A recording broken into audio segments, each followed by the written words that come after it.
to express our courage.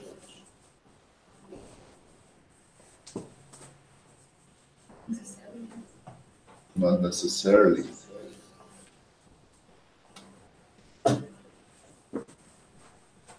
If I keep quiet, does that reveals courage or not? If I become a martyr, many of these things turn many people in martyrs all over the history. These people are considered courageous people or brave people. But what he says, continuing, is very important. Here, as in everything, the merit depends on the circumstances and the importance of the result. There is always weakness in recoiling from the consequences of one's opinion and in denying them. But there are cases where it is a cowardice as great as that the fleeing at the moment of conflict. So now he extends the reflection, saying, well, sometimes it's important to deal with these extreme circumstances. Depends on what is the result meant to. Let's say, and the work of Gandhi. He faced a lot of danger, persecution, opposition, and sarcasm.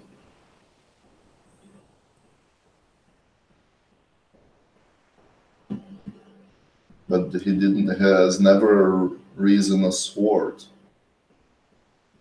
or any attacks to anybody else because of their beliefs. In the opinion of the Queen of England at that time, they had to be maintained as a colony. They had to be submissive to the Kingdom of England.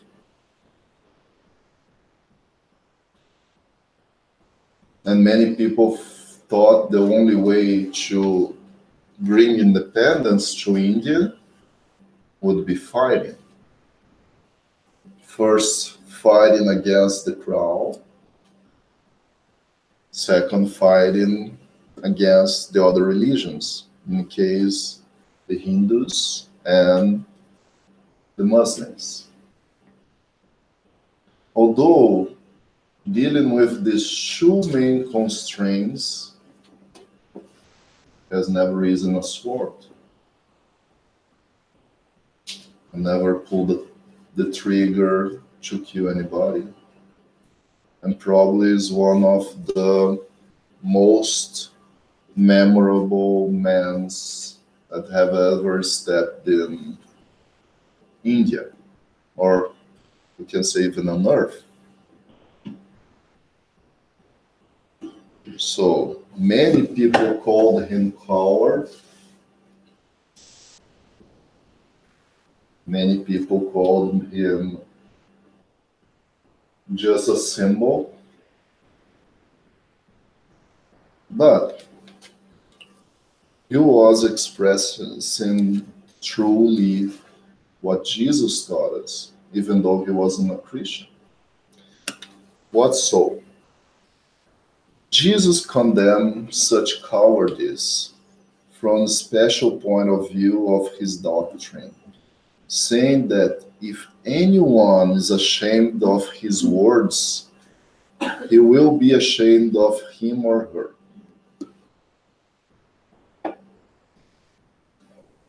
Then comes the questions. Why should I be ashamed of Jesus? Why are we ashamed of Jesus? sometimes.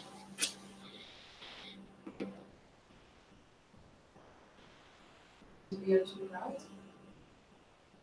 We have pride inside of us, yes. It's a good point.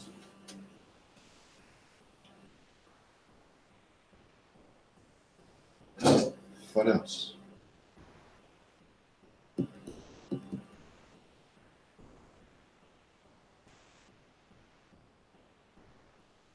When he says the word coward here is a really strong word because might bring the reflection of I'm not doing what I'm supposed to do.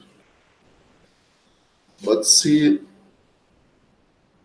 when Kardec says ashamed of his words is the most important thing because it's not being ashamed of Jesus' figure, but Jesus' example. Jesus has never written a single word. It was all the evangelists or the guys who wrote the gospel Matthew, Mark, Luke, and John.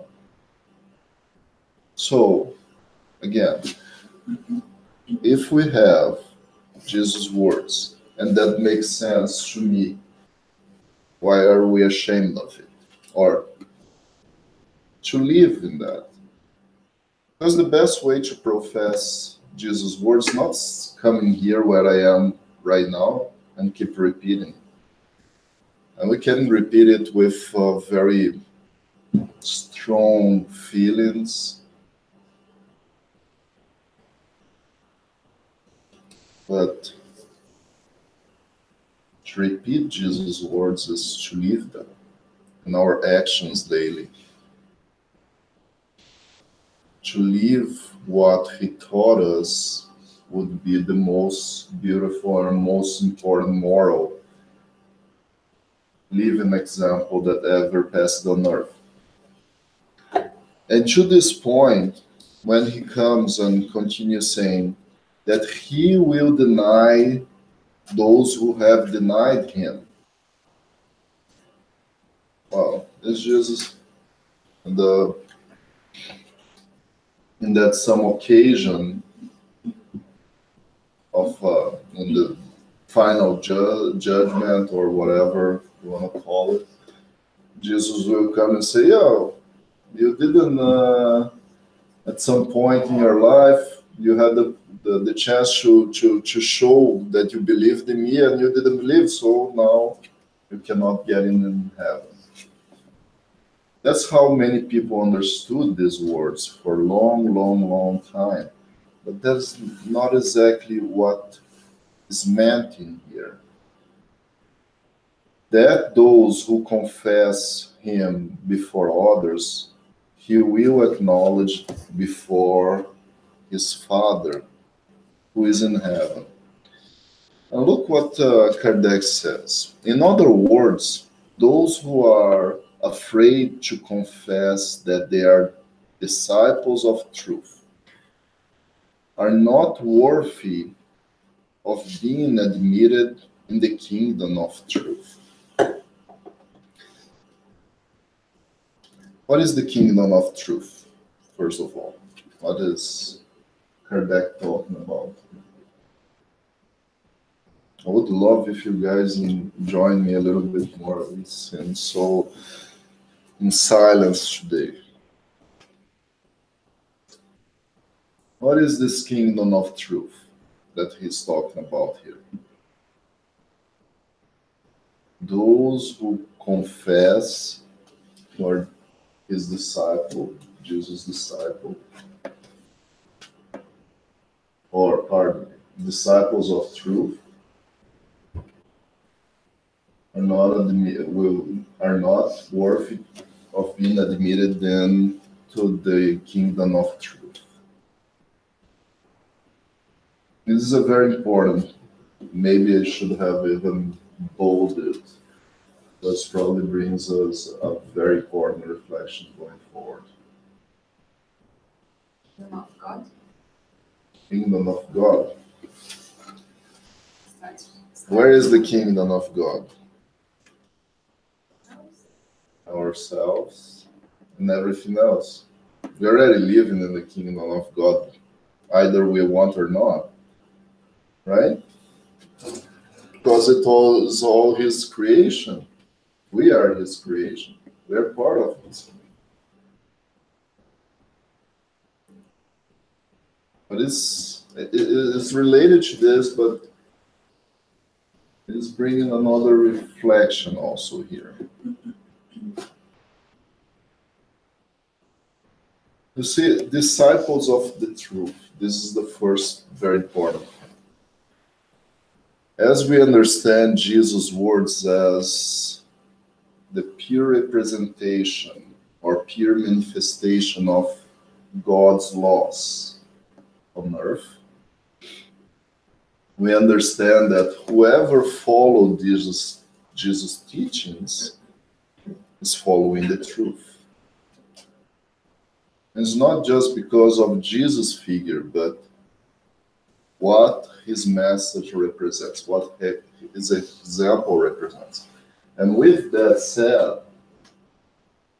whoever lives to live this message, to live in deep this message, in every single action in life, will find this kingdom of truth because we'll be living accordingly to the divine laws.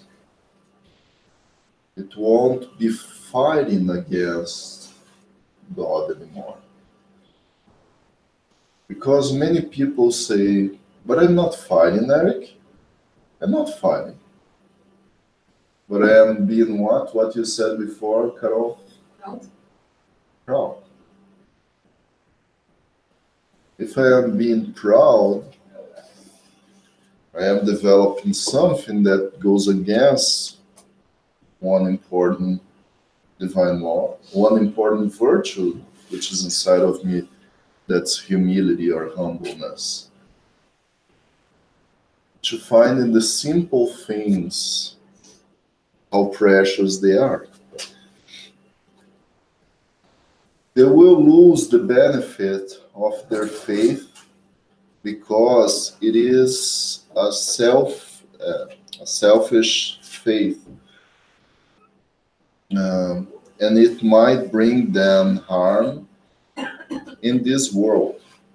Whereas those who placing the truth above their own material interests and proclaiming it openly, work simultaneously for their own future and the future of others. Start representing these laws in life. And Kardec closes this reflection saying, it will be the same for the followers of Spiritism, since its doctrine is nothing other than development and application of the gospel. Priests' words are addressed to them as well. They saw on the earth what they will reap in their spiritual life or in the spirit life. There they will reap the fruits of their courage or their weaknesses. Pardon. So, with these words, Kardec represents pretty clear that those who are not working to really feel the gospel in their lives are certainly not following one of the main pillars of Spiritism. In the gospel, we can find the relief for all our pains. And at the same time, we will be sowing in our actions, in our examples, in our words, in our thoughts, what we will reap in the spiritual life. And this brings to my memory an important book for all those who are looking for to live this. There is a book, it's not translated to English yet, from Francisco Xavier. It's called I'm Back, Voltei in Portuguese. And in this book, there is a man who worked in Spiritism to actually rise Spiritism in the first few years of the codification just came out of in France, and this man in Brazil called Brother Jacob, after doing all the works that he did, he even participated in the creation of the Brazilian Spiritist Federation, Federação Espírita Brasileira, and it's well known in the middle of the Spiritism movement. But after he disincarnated, you could see a little teacher from the country, a very humble woman, that in the spiritual world could shine her light way broader, way beyond that his light could be. And it is not about being the one that worked hardest, being another Paul on earth as Paul did, working hard to bring Jesus' words or the gospel everywhere. But that teacher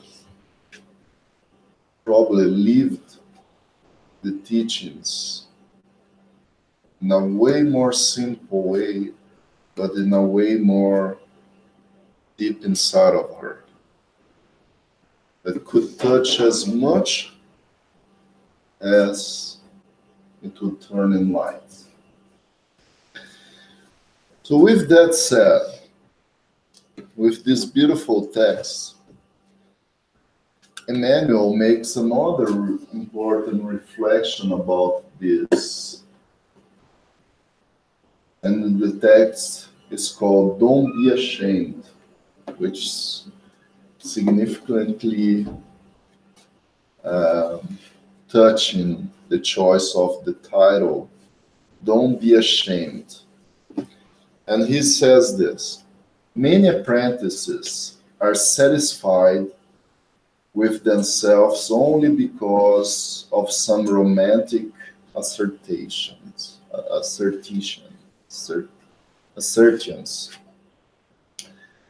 They congregate in great confrontational and hot-tempered arguments, trying to convince the Greeks and the Trojans about their religious faith.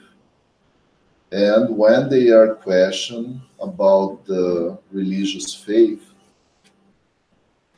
and when they are questioned about the theory in which they delight in posing their own points of view, they often argue that it is essential not to we are ashamed of the master, nor of his teachings before the multitude. And this is also known as fanaticism. There is a lot of people who confuse faith and fanaticism. What I believe I have to force the others with confrontational and hot-tempered arguments. We see it everywhere. We see it all the time. And wonderfully or not, we see it in Spiritism as well. It's not because I call myself Spiritist that I'm perfect. But with that said, is this the invitation of Jesus to confess on him or his words? To use these confrontational or hot-tempered arguments? What is his invitation then? And he says, confess on me and I will confess on you for our eternal Father. What is he talking about then?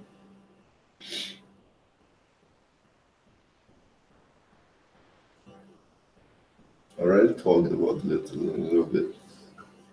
Is it just a verbal thing?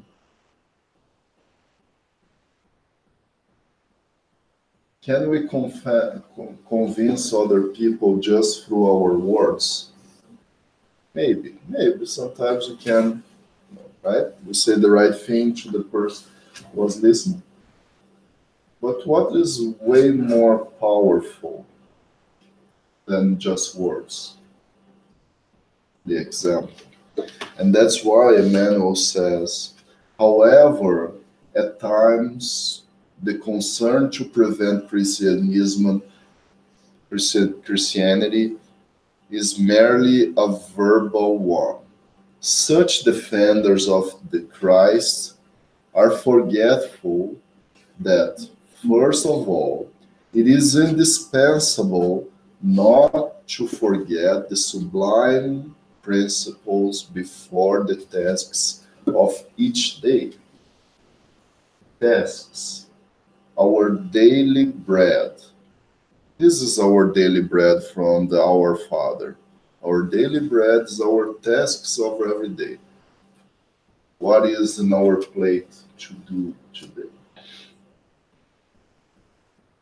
Not forgetting these tasks becomes the most important confession that we can make. We are Christians or we are Spiritists. A man's life is his own public confession. The conduct of every believer is their true profession of faith.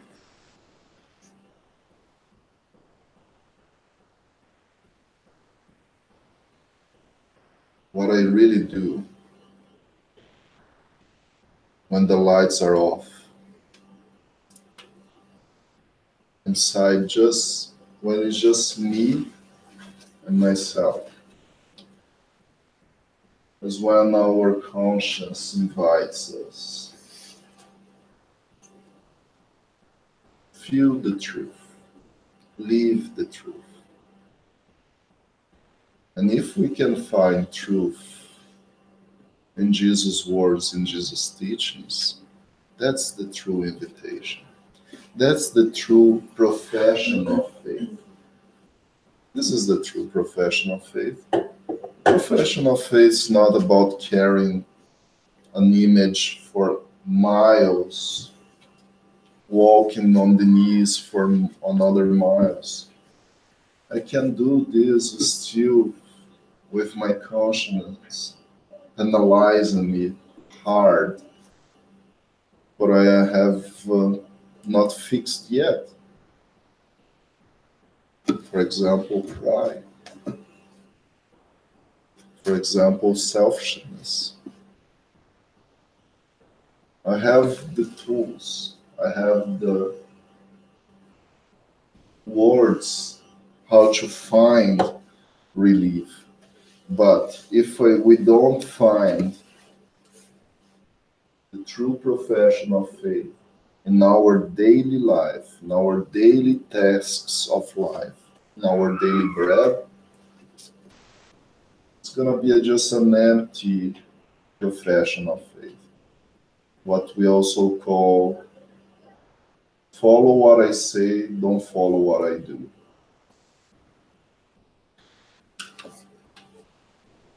Very childish are the thunder of voices and the verbalistic mimicry, children of individual vanity, with incomprehensible and complacent listeners,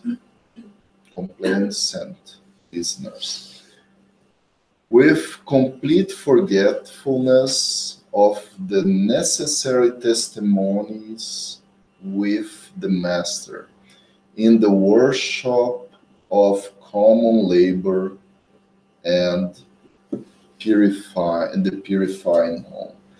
And here it's beautiful because in this single paragraph, Emmanuel reminds us it's not the ones who scream louder,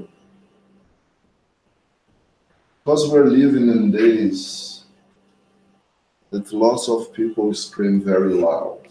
And lots of people scream very loud using Jesus' words, using the gospel, although they are not following at all what is saying here.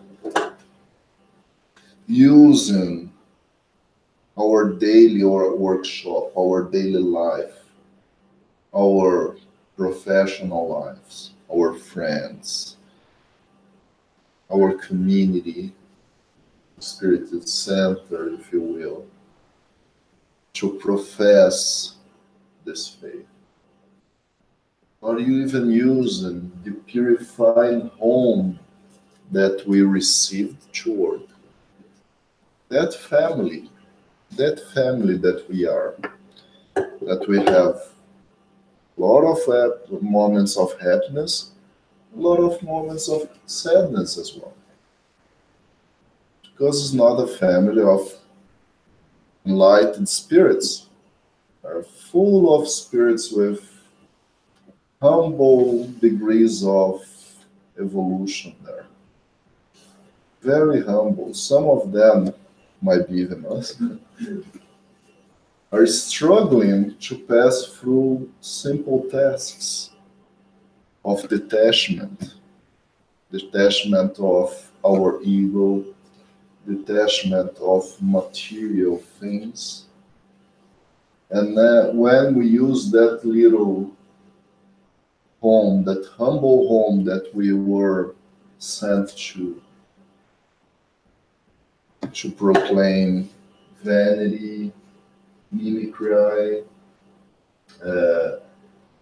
forgetting all the teachings that we could be using there, is when our conscience alerts us.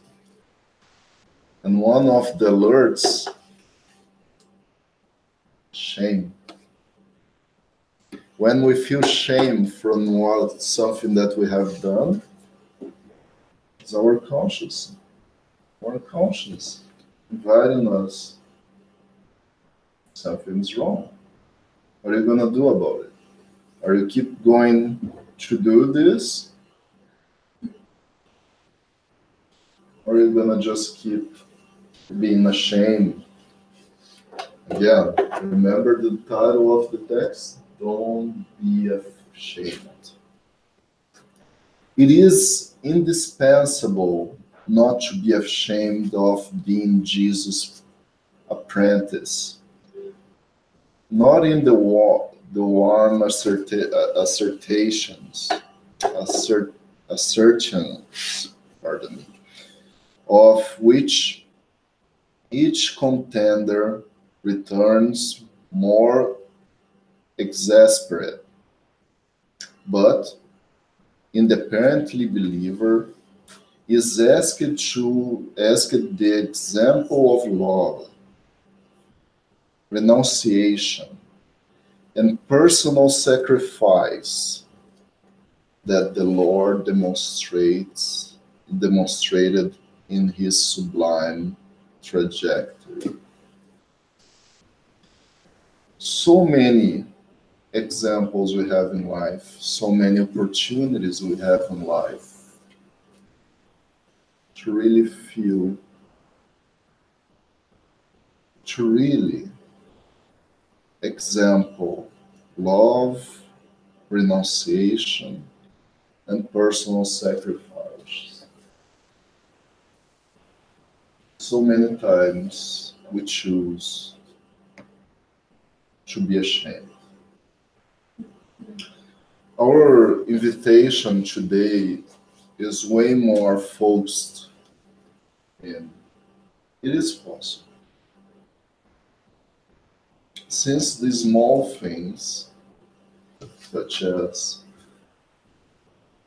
educating a kid, the little small things on educating a kid, tell them to do the right thing, doing the right thing, exempling them how to do the right thing, not just that. But when this teaching comes full, overwhelmed of love, renunciation, and personal sacrifice,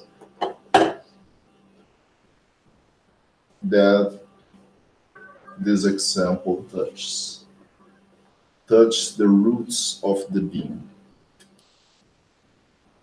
the soul. That's why Jesus' message is taught until today. He didn't want gold. He didn't want palaces, castles. He just wanted to teach us the most beautiful message of love of all times. Let's say about Gandhi. What Gandhi wanted? Many might say Gandhi wanted a free India. At what cost?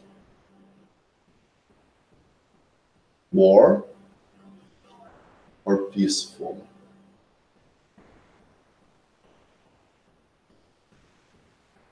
He really wanted an independent India, not because it would be better for him, he would profit for that, because it was the right thing to do. That people belonged to that country.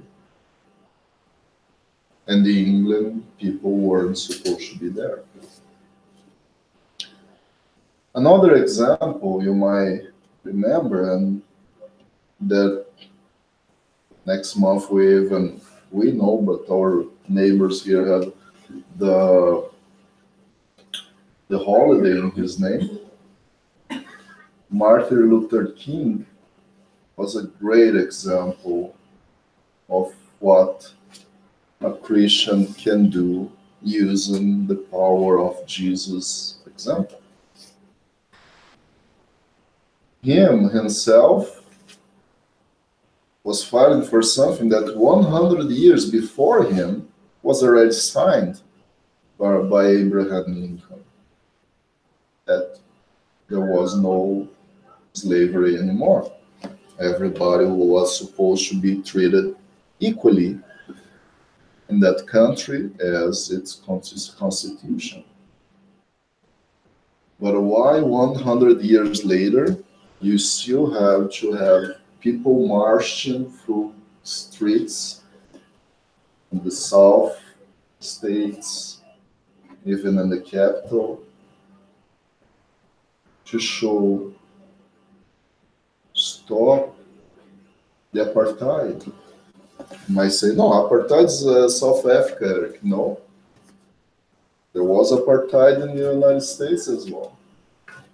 Because when you don't allow black people to get in buses, get in restaurants, do certain jobs, and etc., that's apartheid. So yes, was really strong in the United States. Negroes are supposed to be there, and white people in here. And then he was showing, no, this is not the way. We want the right to vote, we want the right to be where we want to be, and we want the right to cross the bridge as we want to cross the bridge. And with that, we all know the end of this, his history. He sadly was killed, as Jesus was killed, as Gandhi was killed, and many other, because of the incomprehension of people dealing with strong messages. But there was a moment, a speech of him in Washington, D.C., that he pronounced the words, I believe. And this is what we are all about here today, because we believe in a better world. We believe in a better me. I believe that I can be better tomorrow, better than today, better than yesterday. And I would like you all to understand faith is truly believing, confidence in believing it is possible. There is no gray area. There is right and wrong. There is truth and not truth. And with that, I would like to invite you to listen to this wonderful message from him. And in this message, we will find maybe a little more Christianity in our daily actions. I have the pleasure to present to you Dr. Martin Luther King.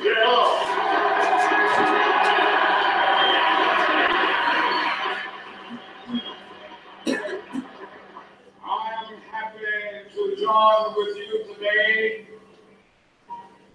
in what will go down in history as the greatest demonstration for freedom in the history of our nation.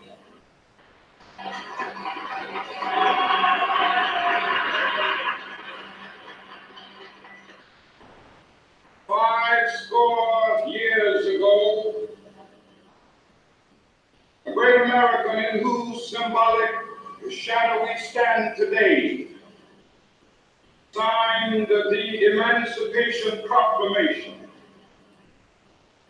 This momentous decree came as a great beacon light of hope to millions of Negro slaves who had been seared in the flames of withering injustice.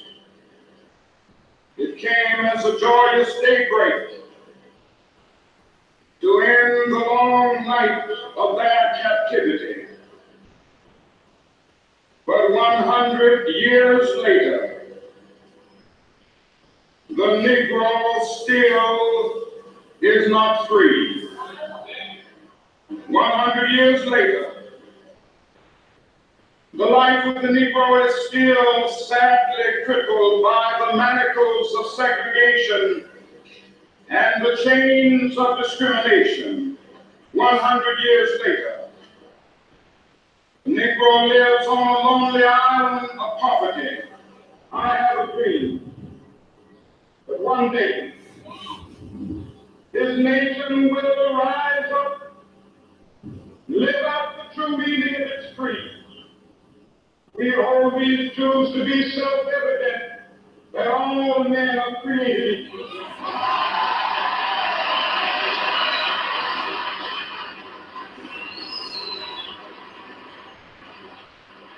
I have a dream But one day on the red hills of Georgia,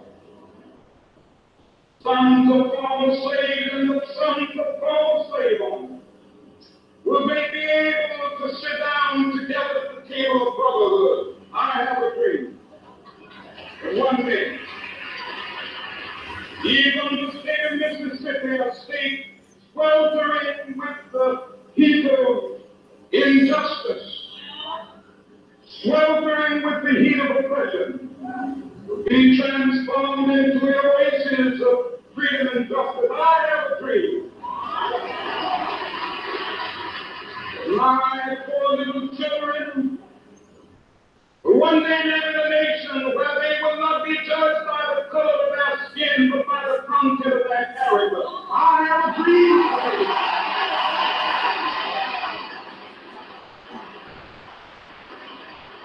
I have a dream that one day, down in Alabama, with its vicious racists, with its governor having his lips dripping with the words of deposition and notification. One day there in Alabama, little black boys and black girls will be able to join hands with little white boys and white girls as sisters and brothers. I have a dream today.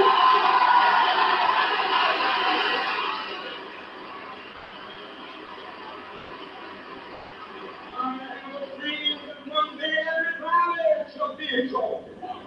Every hill and mountain shall be made low, the rough places will be made plain, and the crooked places will be made straight, and the doors and walls shall be revealed, and all flesh shall see it together. This is our hope. This is the faith that I go after the south with. With this faith, we will be able to hew out of the mountain of despair a stone of hope.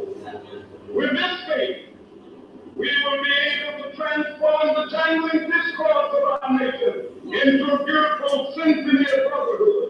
With this faith, we will be able to work together, to pray together, to struggle together, to go to jail together, to stand up for freedom together, knowing that we will be free one day. This will be the day. This will be the day when all of God's children be able to sing with new meaning, my country cares of thee.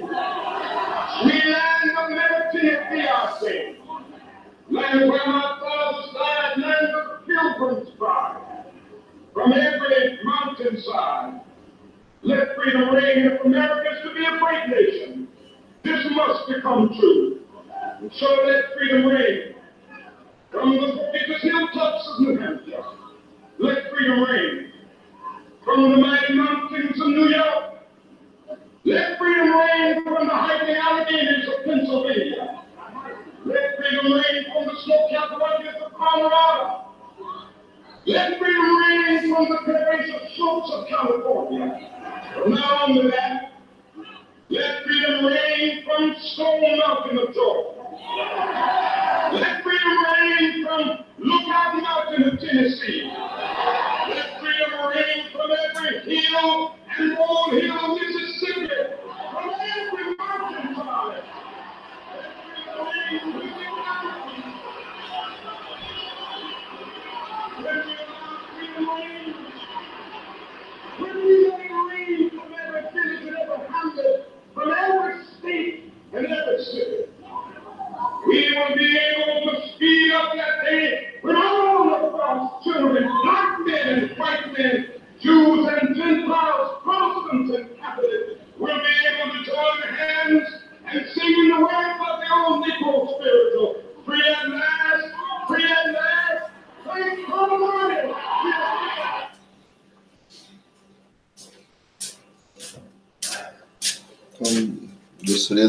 Sorry. It's a wonderful message. It's a life lived for the next. It was a life lived for courage of faith. He believed in something, and he worked really hard his entire life. and by the way, very young. Started with 26 years old. Am I asking here that everybody of us becomes Martin Luther Kings? No. We're asking to follow his example. It is possible. It is possible to go down in ourselves and keep testifying the right thing, to do the right thing, to keep the faith that tomorrow will be better than today. And that depends on us. If today in the United States, the black people have way more rights than they had in the past, this man was a great example. Don't let it for tomorrow. Tomorrow might be late. Work. Whatever you have to do, work in the right way. Work with the truth. Don't let it for tomorrow. Don't be ashamed. Live the gospel in our daily bread. Thank you very much for your attention. If you have any questions or doubts or suggestions, feel free to. It's the moment before the kids come in and brings us a special moment as well.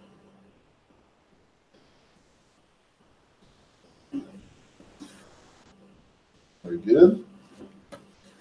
Let's go. This here.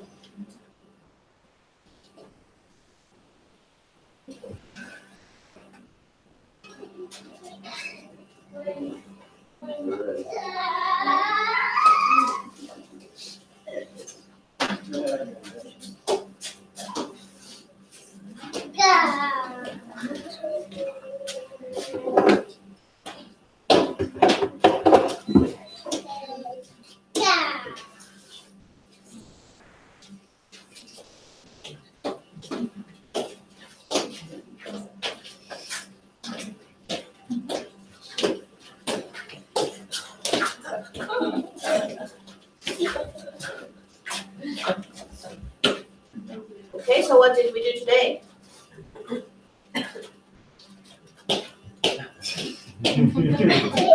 What was the activity today? Babe, what do you guys have hanging? Necklace. It was a craft, right? And what's in there? Mustard seed. Mustard seed on a piece of paper with some space. Okay, and why? To remind us to be faithful. All right, and maybe you and Sophie can read out loud. Move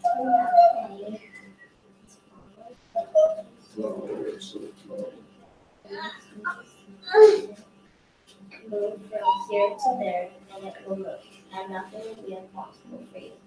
All right, and the necklace is a reminder, right? Awesome. And it's made of glass, so I told Sophie to be very careful with it. It was just for the big kids, but we did it with her as well. So we just need to be careful because it's glass, so I told her to be careful with it. All right, she said she's gonna put it in her jewelry box, so we did. Let's go, you guys.